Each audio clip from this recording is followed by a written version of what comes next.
جب وہ سیر کو جایا کرتے سر پہ بادل سایا کرتے۔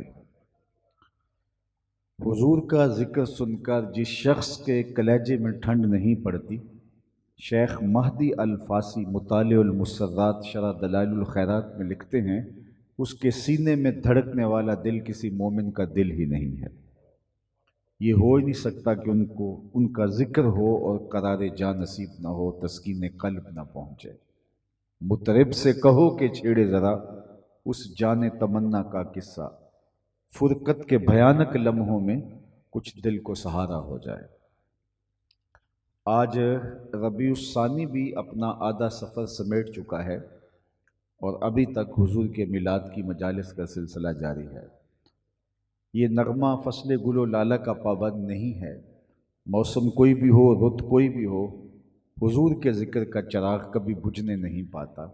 صدیوں قبل حضور اس دنیا پہ جلوہ گر ہوئے تھے، لیکن ماحول کی شگفتگیاں بتاتی ہیں جیسے کوئی کل ہی گزر کے گیا ہو۔ زمین سے آسماں تک، آسماں سے لامکاں تک ہے، کہاں کھولے تھے گیسو یار نے، خوشبو کہاں تک ہے۔ ہم نے اتنا تذکرہ اور ایسی دل آویز اور نورانی تذکار کی خوشبو کسی اور کے لیے پھیلتی نہیں دیکھی۔ میرے امام نے تو کہا تھا، کان جدھر لگائیے تیری ہی داستاں ہے۔ گھر گھر انہی کا تذکرہ ہے اور ہر لب پہ انہی کی باتیں ہیں۔ سو میں اور آپ اپنی خوش بختی کے لیے، اپنے مقدر سنوارنے کے لیے یہاں جمع ہوئے۔ باقی جہاں تک حضور کے ذکر کی بات ہے تو یہ ایک شب کا میلاد کیا، ساری زندگی ان کے نام لگا دے، حق کے شکر پھر بھی ادا نہ ہو۔ ہمارے بدن پہ اتنے بال نہیں ہیں جتنے رسول اللہ کے احسانات، ہمارا بال بال قرض رسالت میں جکڑا ہوا ہے۔ اگر وہ جلوہ گر نہ ہوتے، خدا شناسی تو بڑی دولت ہے، ہم خود شناس بھی نہ ہوتے، ہمیں اپنے آپ سے بھی ملاقات نہ ہوتی۔ اور میں آپ سے پوچھتا ہوں، جس کو یہ بھی پتہ نہ ہو کہ میں کون ہوں، اس کے پلے ہوتا کیا ہے؟ اقبال نے کہا تھا، اپنے من میں ڈوب کر پا جا سراغ زندگی، تو میرا نہیں بنتا نہ بن، اپنا تو بن۔ اور جو اپنا بھی نہیں ہو، جس کو یہ بھی نہ پتا ہو کہ میں کون ہوں، جس کو خود شناسی کا نور بھی نصیب نہ ہو، خود آگہی کے اجالے بھی حاصل نہ ہو۔ دیکھیے، اشرف المخلوقات ہونے کے باوصف، وَلَقَدْ كَرَّمْنَا بَنِي آدَمَ کا تاج انسان کے سر پہ رکھا ہے، لیکن یہ درختوں کو، حشرات الارض کو، چوپایوں کو، اجرام فلکیہ کو، مظاہر فطرت کو، جلتی آگ کو، چلتے پانیوں کو، اور یہ حتیٰ کہ انسان کی تاریخ دیکھیے کہ یہ جو کیچوا جو مچھلیاں پکڑنے کے لیے کانٹے کے ساتھ لگایا جاتا ہے، اس کو بھی اپنا معبود مانتا رہا۔ یعنی اس کو یہ بھی نہیں پتا تھا کہ میں کون ہوں۔ اپنے ہاتھوں کے تراشے ہوئے مادوں، لکڑی کے اوثان، پتھر کے اصنام اور آٹا گوندھ کر کے دھوپ میں رکھ کے خشک کیے گئے بت، ان کو اپنا معبود مانتا ہے۔ بھوک تنگ کرتی ہے تو پھر ان کو توڑ کر کے، ان کو گوندھ کر کے روٹی پکا جاتا ہے، کھا لیتا ہے کہ میرے خدا تو اب کام نہیں آئے گا تو کب آئے گا، اب تو بھوک سے میری جان بھی نکل رہی ہے۔ یہ اتنا بے بس، اتنا مجبور، وہ جو اپنے وجود اور اپنے تشخص کو بھی نہ بچا سکے، یہ اس کو بھی اپنا معبود مان رہا ہے۔ تو اس کو خودی کی پہچان کب تھی، اپنے ذات سے، اپنے آپ سے آگہی کب تھی؟ اللہ اکبر! یہ تو حضور علیہ السلام نے آ کے بتایا، وَالَّذِي خَلَقَ لَكُم مَّا فِي الْأَرْضِ جَمِيعًا، یہ جو کچھ زمین میں حضرت انسان تیری خدمت کے لیے، تیری ضرورت کے لیے، تیری نوکری کے لیے پیدا کیا گیا۔ درختوں کو پوچھتا ہے، یہ تجھے چھاؤں فراہم کرنے کے لیے، آکسیجن دینے کے لیے، تجھے پھل فراہم کرنے کے لیے پیدا کیے گئے، تیرے ایندھن کے لیے تخلیق کیے گئے۔ اجرام فلکیہ کی پرستش کرتا ہے، یہ تیری راہوں میں روشنی اجالنے کے لیے، تیرے ذوق نظارہ کی تسکین کے لیے۔ جانور تیری سواری کے لیے، بار برداری کے لیے، تیری غذائی ضرورتوں کے لیے پیدا کیے گئے، تو ان کو معبود سمجھ رہا ہے۔ نہیں تو دیکھ، چاند کو پوچھتا ہے، یہ دیکھ، انگلی اٹھتی ہے اور وہ ٹکڑے ہو کے قدموں میں آتا ہے۔ سورج کو پوچھتا ہے، یہ دیکھ، اشارہ ہوتا ہے اور وہ بھاگتا ہوا عصر کے وقت پہ آتا ہے۔ درختوں کو پوچھتا ہے، جا میں نہیں، تو ہی کہہ دے تمہیں اللہ کا رسول بلا رہا ہے، اور درخت دوڑتا ہوا قدموں میں آ کے سلامی پیش کرتا ہے۔ اب انسان کی آنکھ کھلتی ہے کہ میں جن کو معبود سمجھتا تھا، وہ تو میری دہلیز کے نوکر نکلے، وہ تو میری چوکھٹ کے غلام نکلے۔ اب اس کا شعور سنبھلتا ہے اور اب اسے سمجھ آتی ہے کہ ستاروں سے آگے جہاں اور بھی، اب اس کی ٹون ہی بدل جاتی ہے، لہجہ ہی تبدیل ہو جاتا ہے۔ اب اس کا بدلا ہوا لہجہ دیکھیے کہ فرشتہ کہنے سے میری توقیر گھٹتی ہے، میں مسجود ملائک ہوں، مجھے انسان رہنے دو۔ یہ میں اسی انسان کی بات کر رہا ہوں جو اپنے ہاتھوں کے تراشے ہوئے اصنام کو معبود کہتا تھا اور ان کے چرنوں میں پیشانی کا تقدس پامال کرتا تھا، اور اب کہتا ہے مجھے فرشتہ بھی کہا تو میری عزت میں فرق آتا ہے، کیونکہ فرشتوں کی پیشانی تو میرے حضور جھکی ہے۔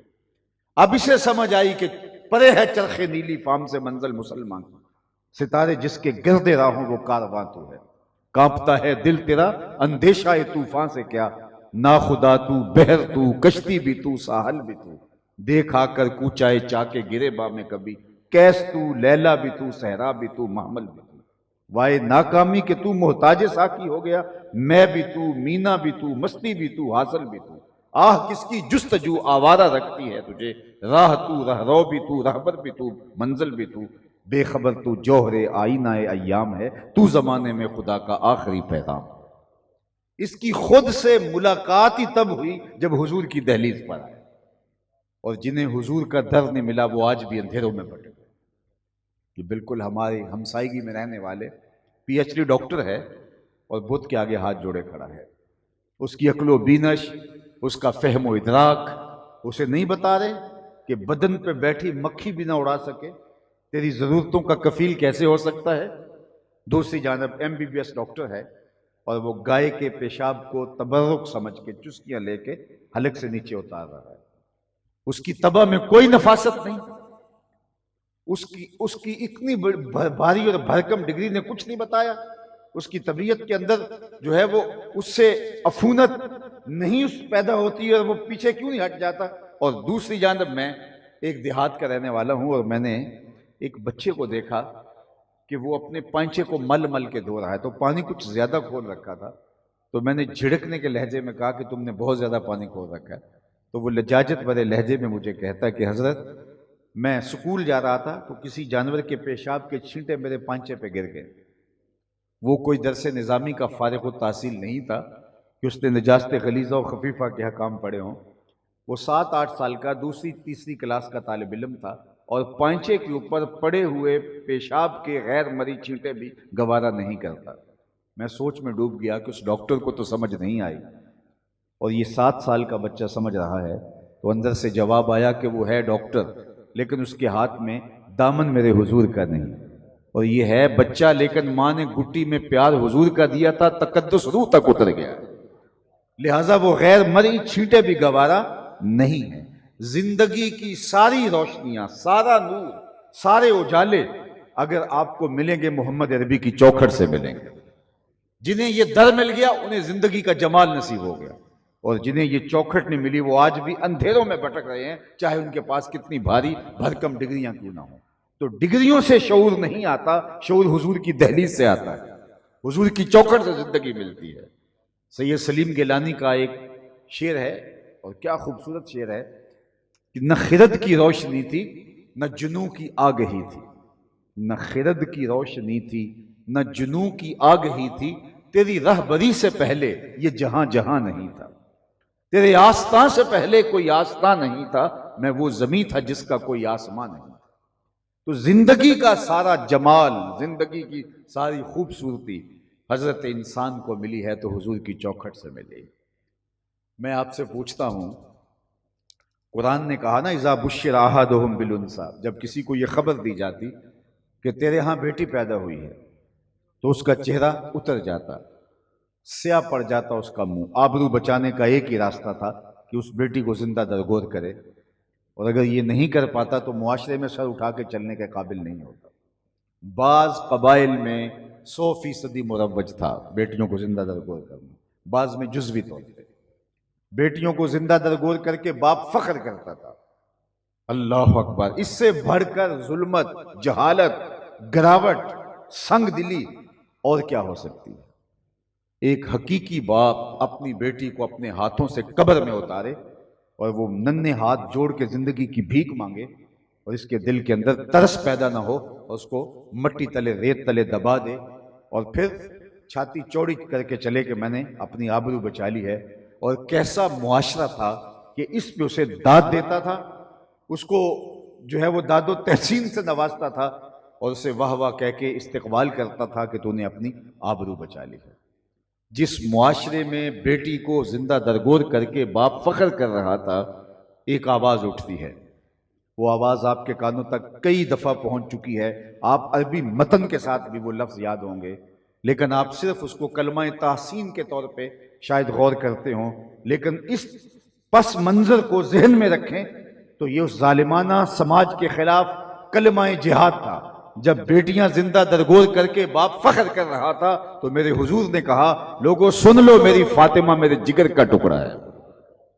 تو یہ اس دور کے اندر کہنا، یہ کلمہ جہاد تھا اس ظالمانہ سماج کے خلاف۔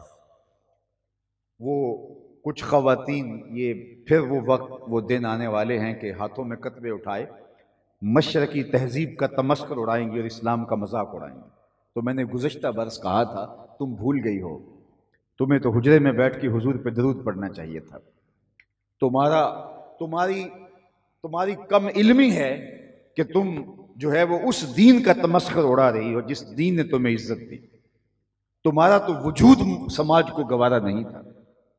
باپ قتل کر کے فخر کرتا تھا، نہ کوئی ایف آئی آر کٹتی تھی، نہ کوئی موم بتیاں جلاتا تھا، نہ کوئی ٹسوے بہاتا تھا۔ تم ریت میں دب جاتی اور تمہارے آنسو بھی ساتھ دب جاتے۔ تمہیں زندگی کا اجالا بخشا ہے، زندگی کا نور بخشا ہے تو میلاد والے رسول نے بخشا ہے، ورنہ آج وہ بھٹکا ہوا قافلہ کہاں ہوتا اگر یہ راستہ میرے حضور علیہ السلام نہ روکتے۔ اور سنیے، توجہ چاہوں گا، سنیے، ہم ایسے دانشوروں کو بھی دیکھتے ہیں جو عورت کو از قبیل جن سے انسان ماننے کے لیے تیار نہیں۔ وہ کہتے ہیں یہ ہم شکل ضرور ہے انسان کی لیکن انسان نہیں ہے، انسانوں کی طرح بولتی ضرور ہے، انسان نہیں۔ انسانوں کے بچوں کو جنم بھی دیتی ہے، دودھ پلا کے پروان بھی چڑھاتی ہے، لیکن خود انسان نہیں ہے۔ اور مذہبی رہنماؤں نے کہا کہ عورت بدی کا سرچشمہ ہے۔ اگر خدا کی قربت چاہتے ہو تو عورت سے آپ کو لا تعلق ہونا پڑے گا۔ رہبانیت کی راہیں تراشی گئیں، عورت خدا کے قرب کے راستے کی رکاوٹ ہے، عورت ہوگی تو قربت الہی نصیب نہیں ہوگی۔ جب یہ دہائیاں مذہب کے نام پہ دی جا رہی تھی تو میرے حضور نے فرمایا، لوگوں سن لو، مجھے عائشہ کے بستر میں وحی اترتی۔ جب عورت بدی کا سرچشمہ اور قرب الہی میں رکاوٹ مانی جا رہی ہے تو کہا مجھے عائشہ کے بستر میں وحی اترتی ہے۔ تو ہمیں تو اپنے بچوں کو درود کی لوریاں دینی چاہیے کہ ہمیں زندگی کا نور ملا ہے تو آمنہ کے لال کے صدقے سے ملا ہے، میلاد والے رسول کے صدقے سے ملا ہے۔ آج میں نے بوڑھے اشخاص کو مزدوریاں کرتے دیکھا، فیکٹری میں بھائی اوور ٹائم لگا رہا ہے، پردیس کے اندر پتھر کوٹ رہے ہیں لوگ، کیوں؟ میں نے اپنی بیٹیوں کے ہاتھ پیلے کرنے۔ بھائی فیکٹری میں اوور ٹائم اس لیے لگا رہا ہے، میں نے بہنوں کے ہاتھ پیلے کرنے۔ یہ بھائی تو کاٹ دیتا تھا، یہ باپ تو زندہ درگور کر دیتا تھا، اب یہ بوڑھا باپ کانپتے ہوئے ہاتھوں سے مزدوریاں کر رہا ہے۔ اس کے دل کے اندر بیٹی کا پیار ڈالا کس نے؟ جواب آئے گا میلاد والے رسول نے۔ تو یہ ایک رات کا میلاد، اس سے حق ادا نہیں ہوگا۔ اپنے ساری زندگی اگر حضور کے نام پہ لگائیں، اتنے بڑے احسان ہیں حضور کے، پھر بھی حق ادا نہ ہو۔ یتیموں کو دھکے دیے جاتے تھے، قرآن نے کہا فَذَلِكَ الَّذِي يَدُعُ الْيَتِيمَ، یہ وہ بد نصیب شخص ہے جو یتیم کو دھکے دیتا ہے، اور وہ عملاً دھکے دیا کرتے تھے، وہ کھانا دے دیا کرتے تھے لیکن یتیم کے ساتھ اپنے بچوں کو نہیں کھیلنے دیتے تھے۔ ان کا خیال یہ تھا کہ نحوست در آئے گی۔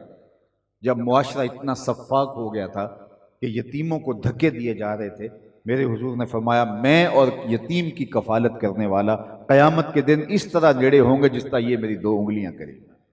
اور سب سے افضل گھر کون سا ہے؟ سوال، سب سے افضل گھر کون سا ہے؟ کسی نے کہا شہر کے وسط میں جو گھر ہے وہ سب سے اچھا ہے، کوئی بولنے کا نہیں جناب کشادہ گھر اچھا ہے۔ دیہات کا مزاج رکھنے والا بولا جناب کھلے کھیتوں میں کھلیانوں میں چار طرف سبزے کی زمردی چادر بچھی ہو تو وہ گھر اچھا ہے۔ کسی نے کہا نہیں یا سمندر کے کنارے ہو، دور تک پانیوں کا منظر دل فریبی پیدا کرے۔ کسی نے کہا کوساروں کی چوٹیوں کے اوپر گھر، شفاف ہوا کی ضمانت بنتا ہے، وہ اچھا ہے۔ لیکن آمنہ کے لال فرماتے ہیں سب سے اچھا گھر وہ ہے جس میں یتیم رہتا ہو اور اس کی کفالت بھی ہوتی ہو اور اس کی عزت بھی ہوتی ہو۔ وہ 2 مرلے کا جھونپڑا کیوں نہ ہو، وہ افضل اور وہ اشرف گھر قرار پاتا ہے۔ یتیموں کو پستیوں سے اٹھا کے اوج ثریا کی بلندیوں تک پہنچایا۔ میرے نبی کا لایا ہوا دین تو اتنا حساس ہے، اللہ اکبر۔ اس دین کے اندر ہمیں یہ ضابطے، یہ قانون دیے گئے کہ جب بچے مشترکہ طور پہ اکٹھے کھیل رہے ہوں، تمہارا بچہ بھی ان بچوں میں کھیل رہا ہو، تمہیں کام پڑ جائے اور بچے کو واپس بلانا ہو، تو کہا کہ بچے کو نام لے کر تم نے آواز دینی ہے، اس کو بیٹا کہہ کے نہیں پکارنا۔ حضور ہمارا بیٹا تو ہے، اگر بیٹا کہہ کے پکار دیں تو حرج بھی کیا ہے؟ کہا تم نہیں جانتے، ہو سکتا ہے کھیلنے والوں میں کوئی یتیم کھیل رہا ہو، اور جب تم اپنے بچے کو بیٹا کہہ کے پکارو گے تو اس کا دل دکھ جائے گا۔ ہمیں تو بیوہ کے سامنے اپنی بیوی سے ملاطفت کا اظہار کرنے سے روک دیا گیا۔ دوپہر کو سلا دیتی ہے بچوں کو وہ اس ڈر سے گلی میں پھر کھلونے بیچنے والا نہ آ جائے۔ ہمیں تو کتنا حساس دل، کتنا نازک دل اسلام نے جو ہے وہ دیا ہے، اور لوگوں کی ضرورتوں کا خیال، لوگوں کی چیزوں کا لحاظ، حتیٰ کہ یہاں تک کہ اپنے گوشت کی خوشبو سے غریب ہمسائے کو تکلیف نہ دو، یا تو پانی تھوڑا زیادہ ڈال لو، شوربے کی پیالی ہمسایوں کے گھر بیچ دو، اور اگر ایسا نہیں کر سکتے تو ایسے زاویے اور ایسے وقت میں کھانا پکاؤ جب غریب کے بچے سو چکے ہوں۔ یہ ہے ہمارے آقا کا دیا ہوا دین۔ انسانیت کے لیے جو درد دل حضور کے قلب اطہر میں ہے، جو انسانیت کے لیے حضور کا نازک دل اور حضور کا گداز دل احساس رکھتا ہے، آپ کو کائنات میں کہیں نہیں ملے گا۔ آج دنیا انسانی حقوق کی بات کرتی ہے، غلام لالا کے دنیا پر کون بیچتا تھا، اور منڈیاں غلاموں کی سجتی تھی، اور کس نے غلاموں کو آزادی کا مجدہ جاں فضا دیا؟ آپ نے یہ علماء سے بارہا سنا کہ جب حضور کی ولادت طیبہ ہوئی تو سویبہ نے آ کر کے کہا کہ تیرے مرحوم بھائی کے گھر میں بیٹا پیدا ہوا، ابو لہب سے کہا، تو اس نے انگلی کے اشارے سے کہا جا تو آزاد ہے۔ اس کا پھر جو فائدہ ابو لہب کو ہوا وہ ایک الگ عنوان ہے، لیکن میں اپنے مضمون کے مطابق جو بات کرنا چاہتا ہوں وہ یہ کہ حضور علیہ السلام نے صحن کائنات میں قدم رکھا، غلامی کی زنجیریں ٹوٹنے لگی۔ غلام کو آزاد کرنے کے اتنے طریقے دیے، قسم توڑ بیٹھو غلام آزاد کرو، روزہ توڑ بیٹھو غلام آزاد کرو، کفارہ زہار میں غلام آزاد کرو، کفارہ قتل میں غلام آزاد کرو، ویسے ترغیب دی غلام آزاد کرنے کی۔ اور صحابہ کی زندگیاں بھری پڑی ہیں۔ حضرت عثمان رضی اللہ تعالیٰ عنہ جمعے کی تیاری میں ایک مرحلہ غلام آزاد کرنے کا بھی رکھا تھا، یعنی جب جمعے کے لیے تیار ہوتے، غسل کرتے، بال تراشتے اور غلام بھی آزاد کرتے۔ صحابہ میں سب سے امیر حضرت عبد الرحمن بن عوف رضی اللہ تعالیٰ عنہ، انہوں نے اس دور کی سب سے مہنگی سخاوت بھی غلام آزاد کرنا ہے۔ انہوں نے اپنی زندگی میں 30,000 غلام آزاد کیے، 30,000 غلام آزاد کیے۔ آج غلامی آپ کو نہیں ملے گی، وہ بدنی غلامی۔ اب ذرا علل اور اسباب پہ غور کیجئے۔ غلامی کو ختم کرنے کے لیے کس نے باقاعدہ شریعت میں ضابطے رکھے، ترغیب دی اور لوگوں کو حکم دیا غلام آزاد کرو۔ تمہیں خوشی ہو تو غلام آزاد کرو، تمہیں صدمہ پہنچے، غم غلط کرنے کے لیے غلام آزاد کرو۔ غلام کو کہا تم مخاطبت کر سکتے ہو، اپنے آقا کے ساتھ طے کر سکتے ہو کتنے پیسے کما کے دوں گا اور مجھے آزاد کر دیا جائے۔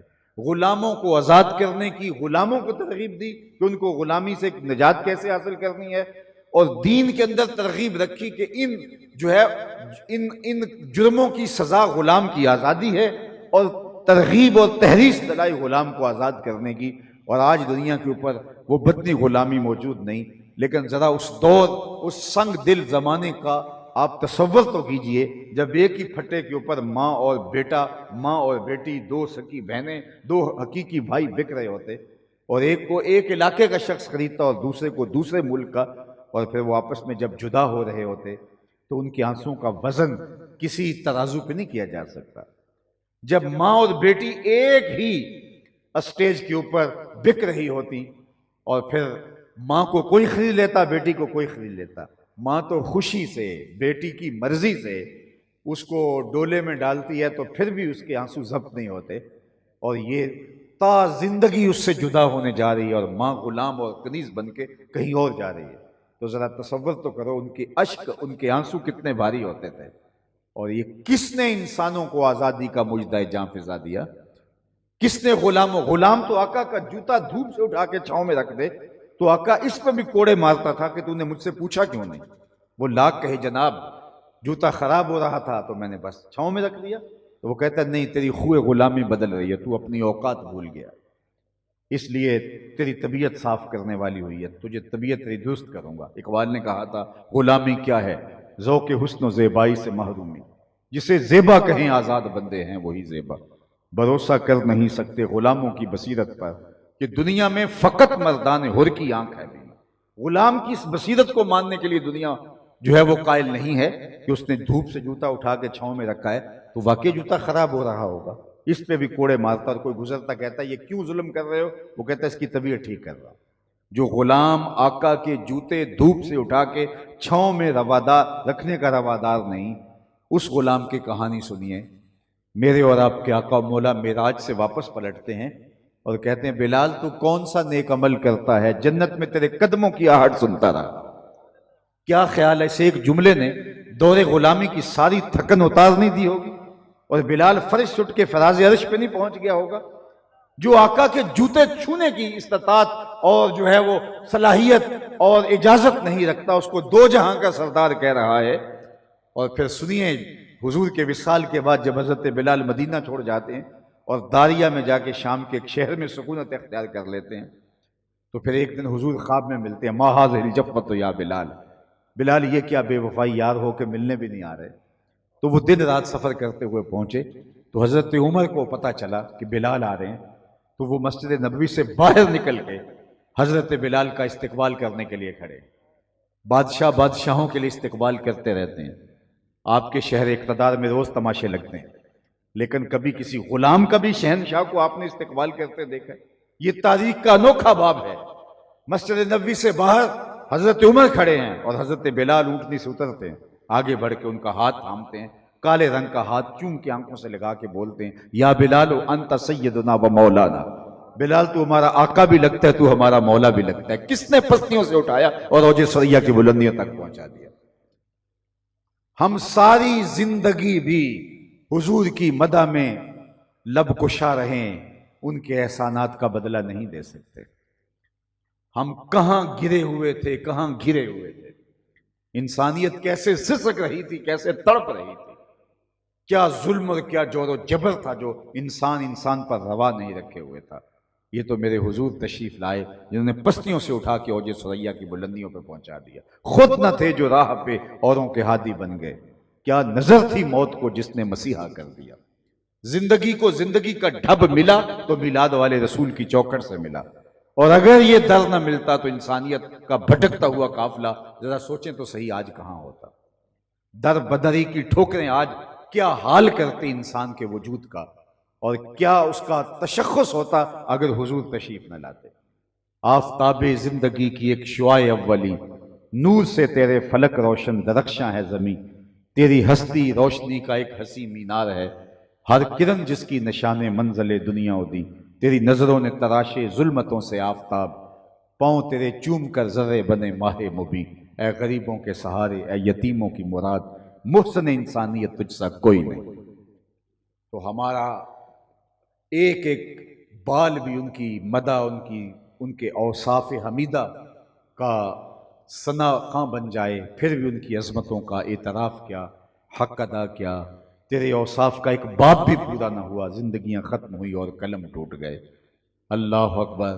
لیکن یہ ہماری سعادت مندی ہے، یہ خوش نصیبی ہے کہ میں اور آپ ان کے لیے آج اپنی زبانوں کو جنبش دیے ہوئے ہیں، اور آج ہماری سماعتیں ان کے ذکر کے ترانوں سے مہک رہی ہیں، ان کے نام کی خوشبو ماحول میں رچی بسی ہے.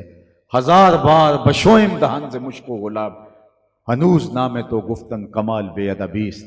لیکن یہ ان کی مہربانی کہ انہوں نے ہمیں یہ سعادت بخشی اور یہ اعزاز بخشا. میں آپ سے آخری بات عرض یہ کروں گا، جس نبی کی محبت ہمارے سینوں کا خزینہ ہے، اور جس کا ادب اور جس نبی کا پیار اور جس کی مدح خوانی آج ہماری زندگی کا اعزاز ہے، اور ہم نے تو بچپن سے ہی اپنے ماں باپ سے یہ ترانے سنے ہیں. اللہ اکبر. حضور کی آمد کے انتظار میں نبیوں نے زندگیاں گزاری ہیں، 12 نبیوں کا تذکرہ ملتا ہے جنہوں نے حضور کی امت میں ہونے کی آرزویں کی ہیں۔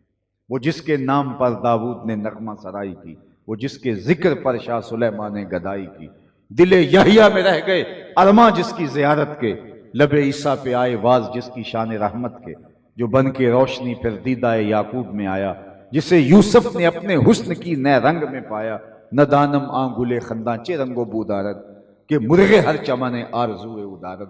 زمانہ منتظر تھا، ہم نے تو کوئی انتظار نہیں کیا، ہم نے تو کوئی رت جگہ نہیں کاٹا، ہم سوئے تھے مقدر جاگ اٹھا۔ ہمارے والد صاحب مسجد سے مولانا کو بلا لائے اور انہوں نے کان میں جو اذان دی ہے نا، جو اس بات کا اعلان تھا، وہ مبارک دے رہے تھے، مبارک کو تو حضور کا غلام بن کے آیا۔ شاہوں سے ملا ہے نہ تونگر سے ملا ہے، اللہ کا عرفان اسی در سے ملا ہے، اوروں کو ملا ہے تو مقدر سے ملا ہے، مجھ کو تو مقدر بھی تیرے در سے ملا ہے، میری خوش قسمتی میں تیرا امتی۔ تو اس لیے یہ جو اعزاز ہمیں نصیب ہوا، یہ عزت جو ہمارے حصے میں آئی، کنتم خیر امت اخرجت للناس، یہ آپ کو اور مجھے کہا گیا ہے۔ میں ذرا اپنے گریبان میں اتر کے دیکھوں، جھانک کر کے دیکھوں، میں اس قابل ہوں کہ یہ اعزاز میرے نام کیا جائے؟ لیکن اصل بات شرف کی نہیں، شرف مکان کا نہیں ہوتا، شرف مکین کا ہوتا ہے۔ حضور کے صدقے سے ہمیں یہ اعزاز ملا کہ ہم خیر امت قرار پائے، بہترین امت قرار پائے۔ تو اب اس کا تقاضا کیا ہے؟ ہم اپنے آقا کے لائے ہوئے نظام حیات کو اپنی زندگیوں میں اتاریں۔ صرف ہمارا عشق ہماری زبان کی نوک پہ نہیں رہنا چاہیے، ہمارے سینے کے اوپر لگے ہوئے بیج تک محدود نہیں رہنا چاہیے، ہمارے تڑپتے گرجتے نعروں میں ہی ہمارا عشق نہیں ہونا چاہیے۔ یہ سب چیزیں عقیدتوں کے رنگ ہیں، میں ان کا منکر نہیں، لیکن ہماری محبت، ہمارا عشق رسول ہمارے قلب و جاں کی رگ رگ کے اندر، ہمارے رویوں کے اندر، ہمارے طرز معاشرت کے اندر اور انداز حیات میں ہونا چاہیے۔ میرے استاد فرمایا کرتے تھے، یہ نہ ہو لوگ تمہیں پوچھیں تم کون ہوتے اور تمہیں بتانا پڑے صاحب مسلمان ہوتے ہیں، یہ دیکھو مذہب کے خانے میں اسلام لکھا ہے۔ آپ فرمایا کرتے تھے، نہ پوچھنے کی نوبت آئے نہ تمہیں بتانے کی ضرورت، تمہاری وضاحت، طرز زندگی، انداز معاشرت ایسا ہونا چاہیے، تم دور سے چلے آ رہے ہو، لوگ کہیں وہ دیکھو حضور کا غلام آ رہا، نور آنکھوں میں تو چہروں پہ اجالے ہوں گے، مصطفیٰ والوں کے انداز نرالے ہوں گے۔ حضور کا عشق رگ و ریشہ کے اندر یوں محو نفوذ ہو۔ اللہ اکبر۔ یار میں اور آپ تو حضور کی محبت کا، حضور کے عشق کا دعویٰ کرتے ہیں، عشق تو بہت بڑی قوت کا نام ہے، عشق تو بہت بڑی طاقت کا نام ہے، اچھے مسلمان بن جانا بھی بہت بڑی سعادت ہے۔ عاشق اپنے آپ کو قرار دینا، یہ تو انتہائی درجہ ہے محبت کا۔ عاشق ہر کوئی آکے، پر عاشق بندا مر کے، زہر پیالہ کوئی نہیں پیندا، پر عاشق پیندا پر کے۔ اور پھر جب دعوی محبت ہے، دعوی عشق ہے، اطاعت کا دعویٰ ہے، تو محبوب کا حکم ہو اور ہماری طرف سے کوتاہی ہو، یہ ممکن نہیں ہے۔ محبوب تو حکم دے اور ایسے کام کا حکم دے جس کو بجا لانا نفس الامر میں ممکن نہ ہو، تو عاشق تو یہ بھی نہیں پوچھتا کہ یہ تو ہو ہی نہیں سکتا۔ محبوب نے کہہ دیا، اس نے تیشہ کندھے پہ رکھا اور پہاڑوں کو کھودنے نکل گیا کہ یہاں سے دودھ کی نہر نکال کے لاؤں گا، یہ نہیں پوچھتا، پہاڑوں سے دودھ تو نہیں نکلا کرتا، لیکن اس نے یہ نہیں پوچھا، اس نے کہا محبوب نے کہا ہے میں کر گزروں گا۔ اور ہم تو جس کو محبوب مانتے ہیں وہ تو خدا کا بھی محبوب، اور پھر ان کے بتائے ہوئے طریقے اور ان کے بتائے ہوئے فرامین ہمیں ملحوظ نہ رہیں، تو پھر ہمیں بار بار سوچنا پڑے گا کہ ہمارا عشق دعوے سے خالی ہے، ہماری محبت دلیل سے خالی ہے۔ بلکہ میں محبت کے تقاضوں پر اگر بات کروں تو محبت تو اس بات کا تقاضا کرتی ہے کہ محبوب کا حکم تو بڑی دور کی بات ہے، محبوب کی منشا کو محبت سمجھتی ہے کہ محبوب کی چاہت کیا ہے۔ مدینہ المنورہ کی ایک گلی سے حضور گزر رہے تھے، وہاں ایک ایسا مکان بن رہا تھا جو طرز تعمیر حضور کو پسند نہیں تھا۔ دیکھا، رکے، پوچھا کس کا ہے؟ کہا فلاں انصاری صحابی کا۔ حضور گزر گئے، کچھ نہیں کہا۔ کوئی اس صحابی کو ملا، کہا حضور علیہ السلام گزرے تھے، تیرا مکان دیکھا تھا۔ حضور کے چہرے پہ پسندیدگی کے آثار ہم نے نہیں دیکھے۔ اس نے کہا اچھا، کہا ہاں۔ اس نے کدال پکڑا اور اس مکان کو زمین بوس کر دیا۔ 2-4 دن کے بعد دوبارہ گزر ہوا تو ملبے کا ڈھیر پڑا ہوا تھا۔ فرمایا اس صحابی کو بلاؤ، بلایا گیا۔ کہا میں گزرا تھا، تیرا مکان دیکھا تھا اور آج ملبے کا ڈھیر دیکھ رہا ہوں، کیا ہوا؟ عرض کی حضور میں نے گرا دیا. فرمایا کیوں؟ عرض کی سنا تھا آپ کو پسند نہیں، سنا تھا آپ کو پسند نہیں. میں اور آپ سر سے پاؤں تک دیکھیں ہمارا کیا کیا حضور کو پسند نہیں، عقیقے سے ولیمے تک دیکھیں ہمارا کیا کیا حضور کو پسند نہیں، نجی زندگی سے طرز سیاست تک دیکھیں کیا کیا حضور کو پسند نہیں. محمد دی زیارت محمد دے رنگ وچ اے ٹھگ بازیاں جانے پیارا محمد. اللہ کے محبوب علیہ السلام تشریف فرما تھے. ایک صاحب ایک مدت کے بعد ملنے آئے، غالباً بحرین سے تھے، تو انہوں نے حضور کو سلام عرض کیا تو آقا نے رخ پھیر لیا. وہ سمجھے اتفاقاً ہو گیا، رش میں ایسا ہو جاتا ہے، تو جدھر حضور نے رخ پھیرا وہ ادھر سے جا کے سلام کرتے ہیں. تو آقا نے پھر رخ پھیر لیا. سمجھ گئے حضور ناراض ہیں، لیکن انہیں یہ نہیں سمجھ تھی کہ حضور ناراض کیوں ہیں. تو وہ صحابہ سے پوچھتے پھر رہے ہیں کہ حضور ناراض لگ رہے ہیں لیکن ہمیں یہ معلوم نہیں کہ ناراض کیوں ہیں. تم بتا سکتے ہو کہ ناراض کیوں ہیں؟ ہمارا بڑا ناراض ہو جائے اور ہمیں پتہ نہ ہو تو ہم خود ناراض ہو جاتے ہیں. لیکن وہ صحابہ سے پوچھتا پھر رہا ہے کہ آپ بتا سکتے ہیں کہ حضور کی ناراضگی کا سبب کیا ہے؟ انہوں نے غور کیا، کہا یہ تو نے جو سونے کی انگوٹھی پہن رکھی ہے شاید ناراضگی کا سبب یہ ہو، چونکہ آقا کریم اس کو آتش دوزخ کا انگارہ قرار دے چکے ہیں. آگے بڑھا، انگوٹھی اتار کے حضور کو پیش کرتے ہوئے کہا حضور آپ اس وجہ سے ناراض ہیں، یہ رہی. آقا کریم نے پکڑی اور یوں پھینک دی. ناراضگی کی وجہ یہی تھی. بیٹھ گیا، مجلس چلتی رہی. اختتام کو مجلس پہنچی، لوگ پلٹنے لگے تو یہ صحابی بھی واپس اٹھ کے جانے لگے. تو کسی نے اشارہ دیا وہ انگوٹھی تو اٹھا لو، تم تو نہیں پہن سکتے لیکن تمہاری بیوی تو پہن سکتی ہے. تو صحابی نے جو جواب دیا اس کے بعد میری تقریر اختتام کو پہنچ جائے گی. بس میں چاہوں گا کہ یہ جواب میں اپنے دل سے آپ تک پہنچاؤں اور آپ اپنے دل کے کانوں سے اس کو سنیں، محض اپنے سنوبری بدن کے کانوں سے نہیں. اللہ اکبر. تو کہا کہ یہ انگوٹھی تمہاری ہے، اس کو اٹھا لیجئے. تو صحابی نے جو جواب دیا، میں اور آپ اس دائرے میں اپنی محبت کو، اپنے عشق کو، اپنی عقیدت کو، اپنی مسلمانی کو پرکھیں. کہا یہ اٹھا لیجئے، شرعاً تمہارے لیے سونا پہننا واقعتاً جائز نہیں لیکن تمہاری بیوی تو پہن سکتی ہے اور یہ ملک تمہاری ہی ہے، اس کو اٹھا لیجئے. تو صحابی نے جواب دیا واللہ لا آخذہ وقد طرحہ رسول اللہ صلی اللہ علیہ وآلہ وسلم. اس نے کہا اللہ کی قسم میں اس کو کبھی نہیں اٹھاؤں گا جس کو میرے حضور نے پھینک دیا. پڑا رہے، سونا ہے، چاندی ہے، ہیرا ہے، لال ہے، موتی ہے، پکھراج ہے، جو بھی ہے پڑا رہے، نہیں اٹھاؤں گا. جس کو میرے حضور نے پھینک دیا ہے میں اس کو نہیں اٹھاؤں گا.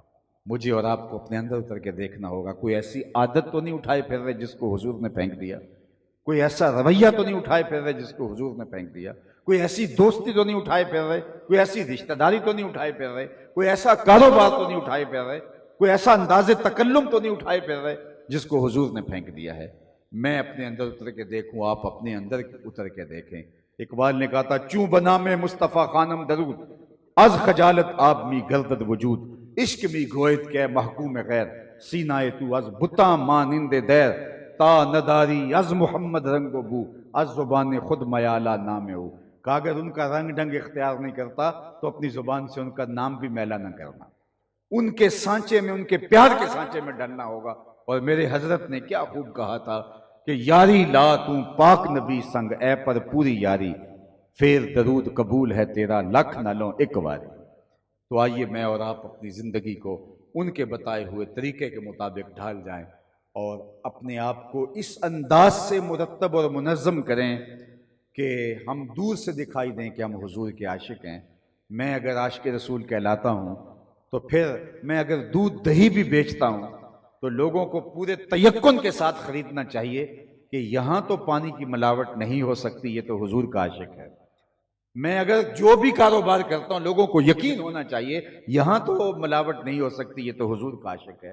لیکن میری زبان اگر دعویٰ عشق رسول رکھتی ہے، میرا عمل اس کی مخالفت کرتا ہے، تو میاں یہ ہم کس کو دھوکہ دے رہے ہیں؟ تو آئیے میں اور آپ اپنی زندگی کو حضور کی محبت کے سانچے میں ڈالیں. ہمارا ظاہر بھی بتائے کہ ہم حضور کے غلام ہیں، ہمارا باطن بھی بتائے ہم حضور کے غلام ہیں. اللہ عشق رسول کی دولت بیدار ہمارا سرمایہ حیات بنائے، اور وہ عشق جو عمل سے ہم آہنگ ہو، وہ عشق جو ہے وہ اطاعت اور فرما برداری اور انقیاد سے ہم آہنگ ہو، وہ اللہ ہم سب کو نصیب فرمائے. کار ما آخر شدو آخر زما کار نشد مشت خاک ما غبار کوچہ یار نشد و آخر دعوانا ان الحمدللہ رب العالمین.